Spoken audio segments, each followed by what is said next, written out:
शहर जो एक मशहूर डॉक्टर पंहिंजी क्लिनिक ते दवाउनि जी कंपनीअ जे मैनेजर सां मीटिंग पे कई। मैनेजर ॿुधायोसीं, सर असां वटि 80 लख जी इंजेक्शन जो स्टॉक मौजूदु आहे, जेको 20 ॾींहनि में एक्सपायर थी वेंदो, जेको असां लाइ तमामु वॾो नुक़सानु आहे। डॉक्टर पहिरीं गौर सां मैनेजर खे ॾिठो ऐं इशारे सां कमीशन बाबति पुछियो। मैनेजर चयो, समूरो स्टॉक कढी ॾियो त तव्हां लाइ 20%। डॉक्टर ऐनक पाईंदे मैनेजर खे चयो, मूंखे पंहिंजा मरीज़ प्यारा आहिनि, तव्हां वञी सघो था। मैनेजर एलाज़ी थींदे चयो, नाराज़ न थियो साईं, बसि हुकुम कयो।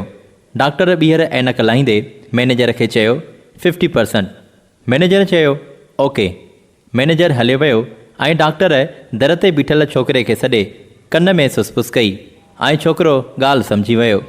20 ॾींहनि खां पोइ मैनेजर डॉक्टर जी टेबल ते अची पैसनि सां भरियल बैग रखी। डॉक्टर बैग जो हिकिड़ो पासो खोले नोट ॾिसी बैग बंदि करे छॾी।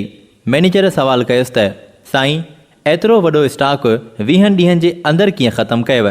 डॉक्टर मैनेजर जे वेझो थींदे चयो, हर क़िस्म जे मरीज़ खे तव्हांजी इंजेक्शन 3 वेला लिखी ॾिनमि ऐं चयुमि, इहे 3 वेला मथे ते मालिश कयो।